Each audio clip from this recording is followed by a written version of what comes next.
कोई सले का है आरज़ू का ना बंदगी मेरी बंदगी है ये सब तुम्हारा करम है आका ये सब तुम्हारा करम है आका क्या बात है बेटा के क्या बात है बेटा के बानी हुई है ये सब तुम्हारा करम है आका ये सब तुम्हारा करम है आका। আমার অর্থ শুনে আল্লাহ কিভাবে তোমার শুকরিয়া আদায় করব, কিভাবে তোমার শুকরিয়া আদায় করব। তোমার শুকরিয়া আদায় করতে গিয়ে যদি তোমার কুদরতি পায়ে সিজদায় পড়ে যায়, জনম জনম সিজদায় পড়ে থাকবো, তবুও তোমার নেয়ামতের শুকরিয়া আদায় হবে না। আল্লাহ বলে কেন হবে না? বলে আল্লাহ যত বড় বড় নেয়ামত দান করেছো সবই তো তুমি আমাকে দান করেছো।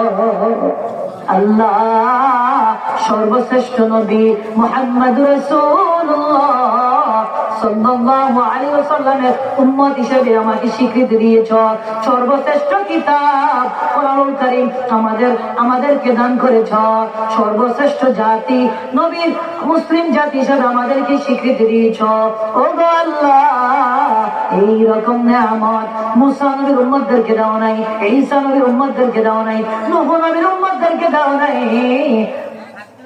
আখির নবী মুহাম্মদুর রাসূলুল্লাহ সাল্লাল্লাহু আলাইহি ওয়াসাল্লামের উম্মতদেরকে এই নিয়ামত তুমি দিয়েছো।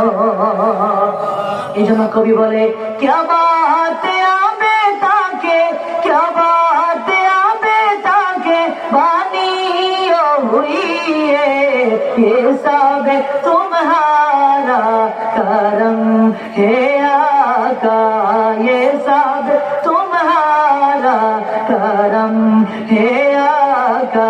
जोरे बोली মারহাবা, জোরে বলেন না মারহাবা। এইজন্য আল্লাহ বলেছে আমি তোমাদেরকে যে নিয়ামত দিয়েছি, আমার এই নিয়ামত পাওয়ার পর, আমার এই নিয়ামত ভোগ করার পর তোমরা আমার শুকরিয়া আদায় করো। আমার নিয়ামতের শুকরিয়া যদি আদায় করো রে, আমি আল্লাহ রাব্বুল আলামিন দিন দিন নিয়ামত বাড়িয়ে দেব। আর যে ব্যক্তি আমার নিয়ামতের শুকরিয়া আদায় করবে না, আমি দিন দিন নিয়ামত ছিনিয়ে নিব। আর কারণ আসলে কিয়ামতের দিন আমি